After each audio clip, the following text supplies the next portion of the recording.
Hey everyone, today we're going to look at what sounds that you're familiar with in the world around you are actually made up of.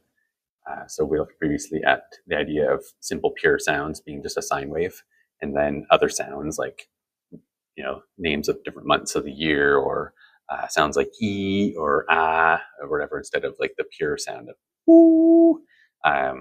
Modeling for you here what those complex sounds are actually made up of. So if someone's singing a song and holding a steady note, it's might be the same note as a certain simple pure wave. They have like the same overall wavelength pattern. These two sounds might be pretty similar in sound, but there's something different about them. There's some kind of character to the sound, or something recognizable about the richness of the sound. Okay, so we're going to see how that works. And then we'll also look at consonance versus dissonance, or music versus noise. Why some sounds sound nice and why some sounds are not pleasant.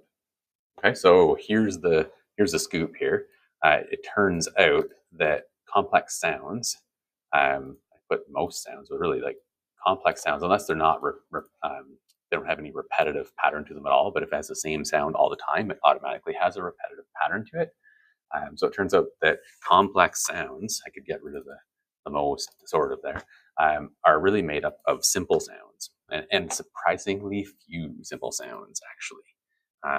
So simple sine wave patterns add up to make rich, complicated, nice sounds, and that's what the sounds are. So I'll show you a Geometry Sketchpad file here, just a graphing program file. I'll show you the idea of it just briefly here. So this is the sine wave, right? And then this one here, I'll plot that one. And so there's two sine waves. Well, if I add those two together, this is all ready to go here. If I add those two together, you see I get a pattern that's big, and then it kind of tapers off, right? I'm going to unplot that one. I plot. I'll put the third one on here, and it'll get even more complicated. So there's the third wave. Now this shows the addition of all three of them, because it's the h of x, which is two of them, and then q of x is the final one. And that, if you're not familiar with grade 11 math yet, that's function notation. So this is a function f with like values of x plugged into it, a function g with values of x plugged into it. Same as saying like y equals sine x from grade 10. It's just the idea of you're plugging values into it, making all these different values, making the whole graph shape. Okay, that's called function notation.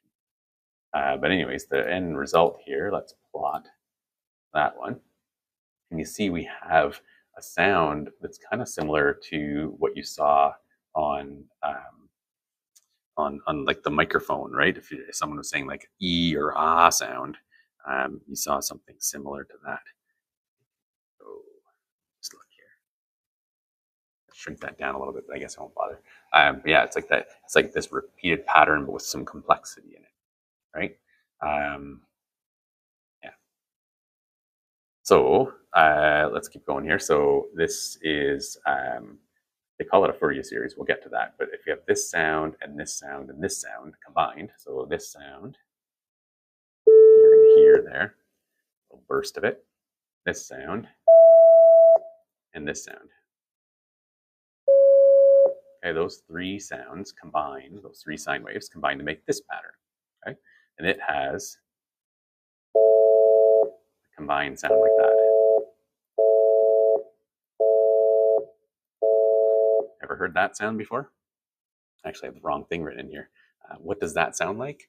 I think it sounds a heck of a lot like a busy tone. So busy tone on when you're on a phone, which is good because dial tones maybe you haven't heard as much. Because when you dial on a cell phone, anyways, you don't really have the dial tone first. You just dial a number and then hit send, right, or call or whatever. Yeah, I think that sounds like a busy tone, which you probably have heard called somewhere, and it was busy. The line was busy. So like that sound, they actually generate those sounds back in the day when they were making phones the way they are. And there's a certain set of sine waves for each of the numbers. The different sounds that 1, 2, 3, 4, and so on make. They're made up of 2 or 3 or 4 sine waves, and they just we're able to make those sounds really easily with the simple computer chips that are in transistors and whatnot that are in the electronic devices. So this one here, let's go with this one. This one here for you. So if I press the sound button on here, you can hear that sine wave. And then if I add other waves to it, that's a different tone sound. And I'm not suggesting it's pleasing by any means. I didn't really do any calculations to help. We'll see that later on. Basically, the spoiler alert here, the reason some sounds sound nice is if you have multiples of wavelengths. So if you have, say, a certain frequency, and then you have like double that frequency, and then maybe like, I don't know, 6 times that frequency, they sound nicer together than just random frequencies that don't really support the wavelength overall. They're not interfering nicely. They end up more destructive interference, causing weird sounds rather than nice harmonious interference in combination of the sound, right? So the task here is I'm going to put together a 0.37, just quick here. I should have set this up in advance for you. Where is it? Google. Yeah, so we got a 1.37. Wow, that's my infinite screen here. Oh boy. Because I'm sharing the screen, it shares the screen of the sharing of the screen sort of thing. It's really weird. All right, let me get back to the program here because I lost it somewhere. And so we want let's go this one. Trouble here. All right. That thing visible. There we go. So I want a 1, and then I want a 0.37.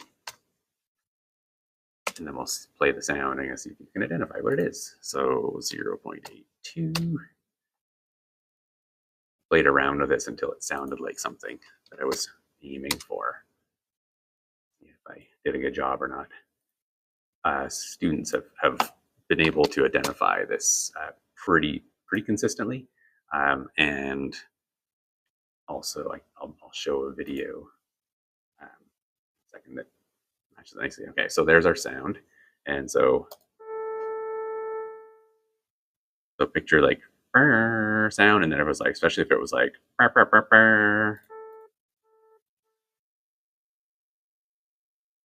so what does that sound like? Can you identify that sound? So as a hint, of course, we're talking about a musical instrument. You've had a chance to think of what you think it sounds like. Let me know in the comments or message me or whatever, included as part of the homework if you got it. I'm just curious if it was obvious to you. So I'll give you a multiple choice. Was it a guitar playing a sound, or a saxophone, or a trumpet, or a flute? And yeah, I think most people might guess that it's a trumpet, right? And I have a little video here, how to play B. It's literally like I just found trumpet sounds, and it works out nicely here. So how to play B trumpet. And I need to go up to the 43-second mark.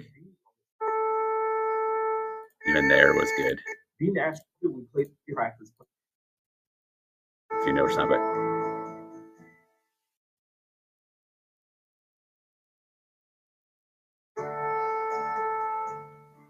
So get that sound in your head, right? And then I go back to my applet here and I press play.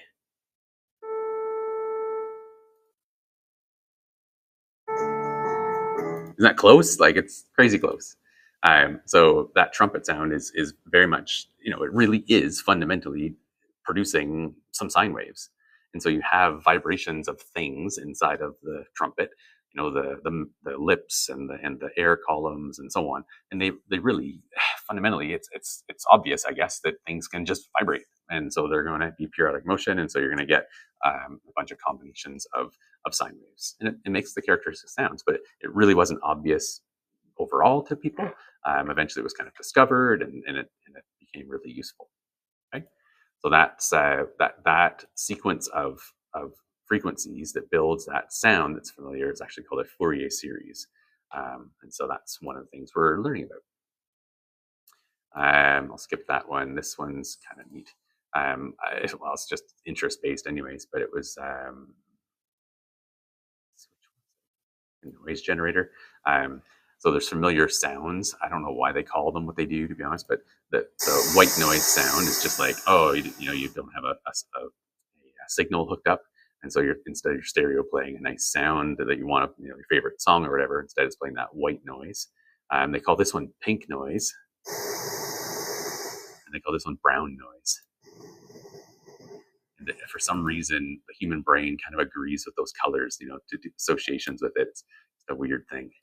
But not really, direct physics discussion here. But so this little video, sine wave to square wave, I'll play it, I guess, here. Sine wave to square wave. All right, videos. Sine wave to square wave. And so it just shows.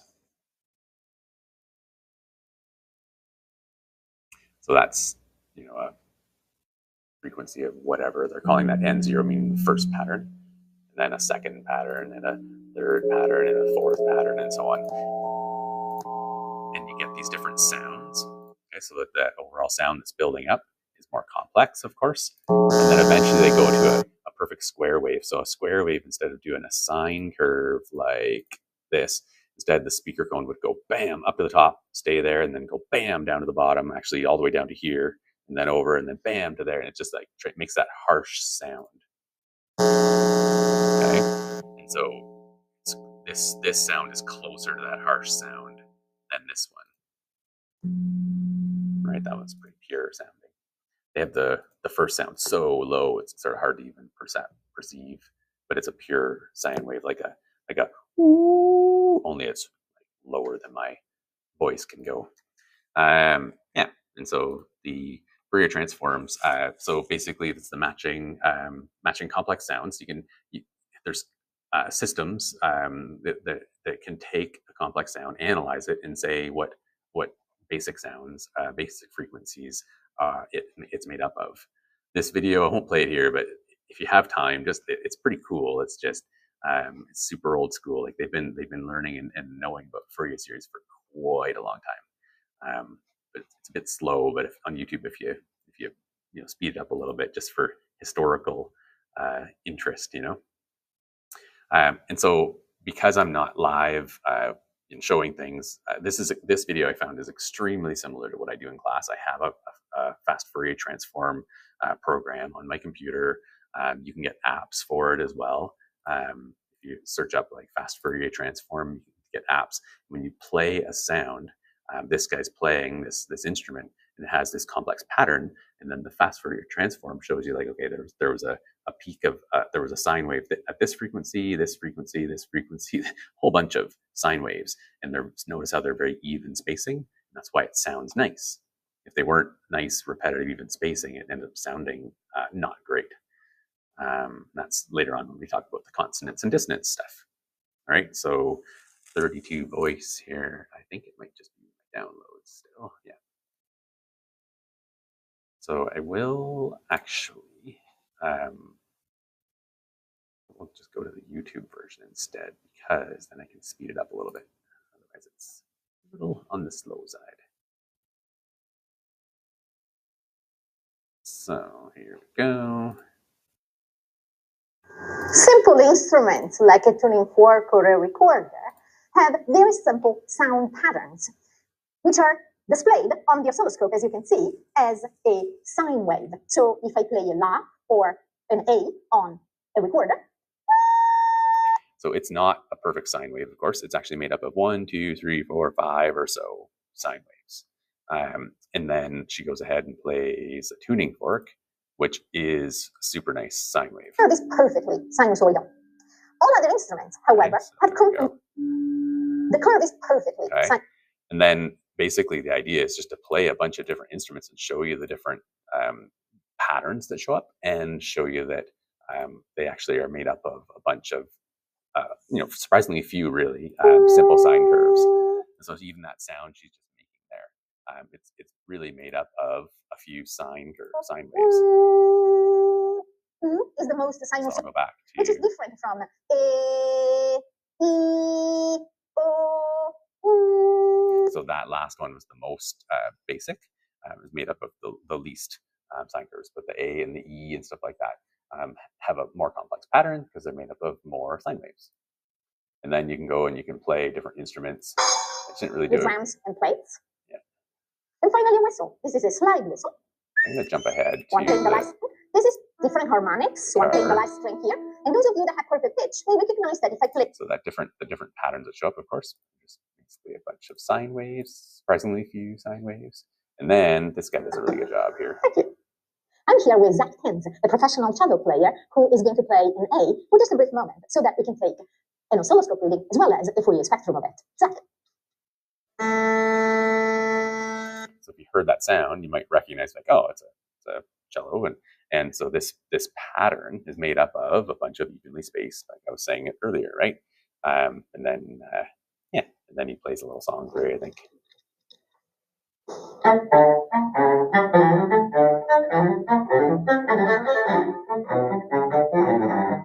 Yeah, he's all right, I guess, eh? And so when I do it in class, I play different sounds, and then this is the screen for my fast Fourier transform. Like I said, there's a sound level app and whatever the latest app is called for it. The keywords are fast Fourier transform.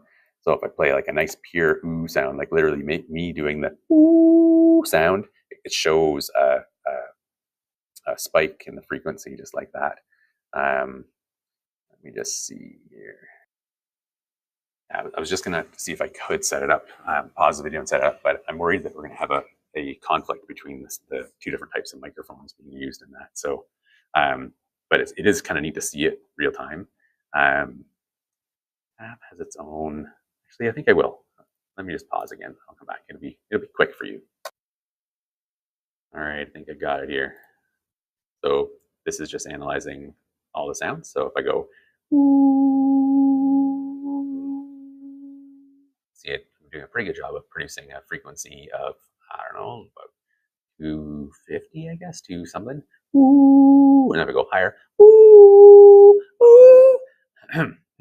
like that one was right at the 500 there for a brief minute. Apparently I can't go much higher than that.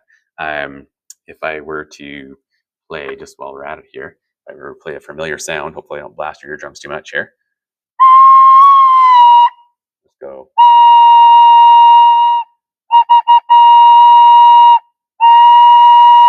You probably recognize that sound as a recorder. Notice that it has a frequency of a little under 1,000, maybe 900 or so, and a little bit just below the 3,000. So pretty simple sound. If I go weirder sounds like, not necessarily weirder, but down the scale there for some reason has more sine waves.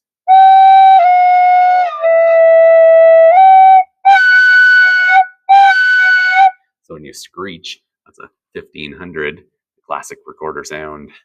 Yeah. So there we go. So anyways, that's the fast Fourier transform. I probably should try to stop that. Maybe I'll just, it seems to be fine. Sometimes the program crashes, but it seems to be on its fine on its own. So I might just leave it for a bit. I might come back to it. So if you're playing like a classical guitar versus an acoustic guitar, it's just a different sound, right? So a classical guitar looks like that on the fast Fourier transform, and an acoustic guitar looks like this. And it's just, there's, I think generally I was looking for there to be more spikes at higher levels there to give the more complex, right?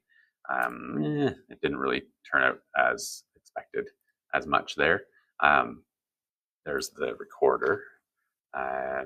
Whatever, I could probably figure out, work backwards what note I was playing if I went back to it. Sorry, I think I hit the microphone there on you. So 1,000, is that the same one? A little above the 200, a big peak at 700 to 800. Let's see.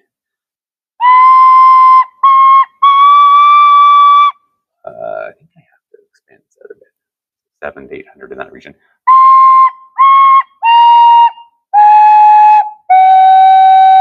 So probably that note, eh? Was it one just above 1,000 as well? Oh, 1,000? Yeah, I think it might have been close. But yeah, like the idea of being able to analyze the sounds. Acoustic guitar, just playing a note, and if you just hold at the 12th fret, you mute out a bunch of different sound waves or vibration patterns, really, because you can't have the string vibrating where it's held steady. And so it forces it to be a node. We talked about that before. And so we drastically reduce the number of vibrations that are possible, making it sound much more pure. So same note being played, it would be like a C or something, or an E. It was probably on the E string. So that's E, and then with complex patterns. And then this is just E on its own with more pure pattern. Electric guitars, and think about distortion, that sound. What does that do? What would that look like on the fast Fourier transform? I was very curious and pretty excited to actually see it and be able to show it. I don't have it set up today, but the same note, fundamentally, but then the distortion artificially adds in frequencies on either side of each note to make it sound like fuzzy, if you will, kind of weird. And then consonants versus dissonance. The idea we mentioned already is, consonants is things that sound good together. Dissonances sound bad, first of all, right? So in consonants, the frequencies are all nice multiples of one another. So you saw it already here, all these different multiples of frequencies sounding nice together, whereas just noise and just not nice sounds aren't nice multiples. So if you have a band is playing, or something, maybe someone's singing and someone's playing guitar, and the singer's playing singing out of key, it sounds bad because the waves aren't meshing the way they should. You don't have nice multiples where you have constructive interference and things jiving, if you will, for lack of a better term. So that one, overtones, one I think is overtones. So videos.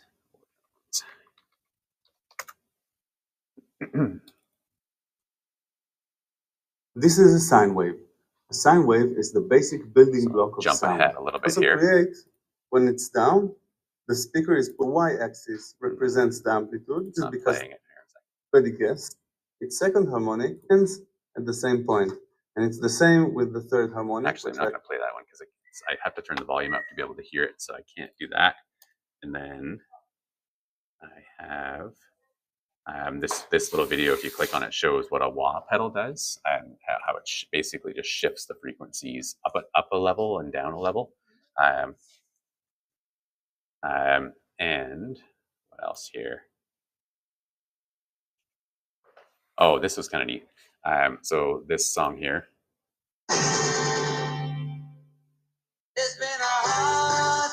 So they did that recording, and then this they basically analyzed for ages afterwards. People are trying to play the song, right? Trying to get that sound. So I'll do it one more time. That chord start. People try to mimic it, and they have a hard time. So I'll show you the idea of what Fourier analysis could do if I can type this in right here. I'm running out of time. My next class is on their way in shortly here. All right, so here we go. This is a bad recording from my TV back in the day. For some reason, it's flickering like crazy. Let me see if I can. Don't think it'll fix it, but maybe if I copy that to the desktop. See if that works better. But we'll still be able to hear it anyways. It just looks terrible.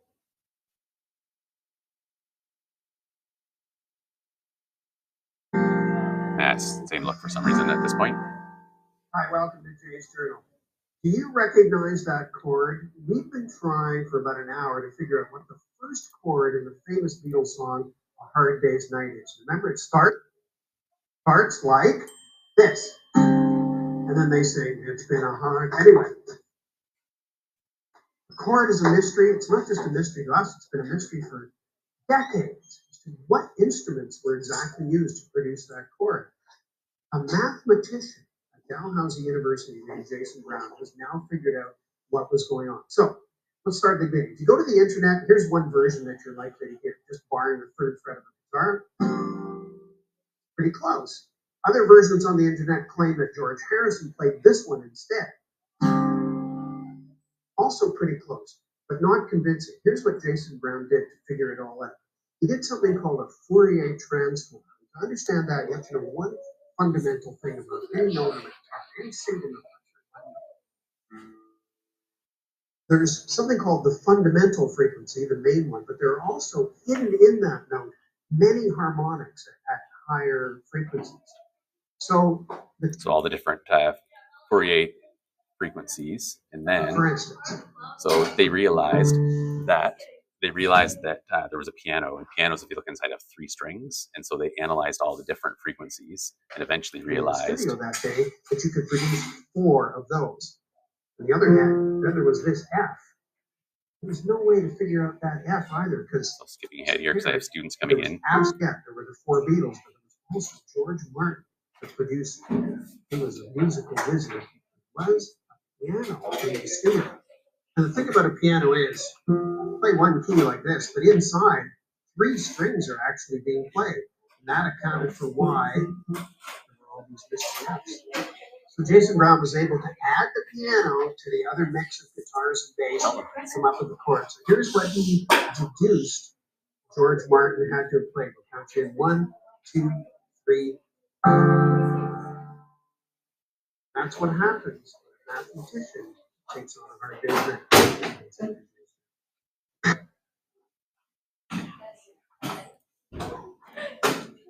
All right, so that is it. And as you probably can hear in the background, my class is coming in, and they weren't able to handle the being quiet task, apparently. Yeah, so we're done. Thanks for watching, and if you have any questions, post and stuff.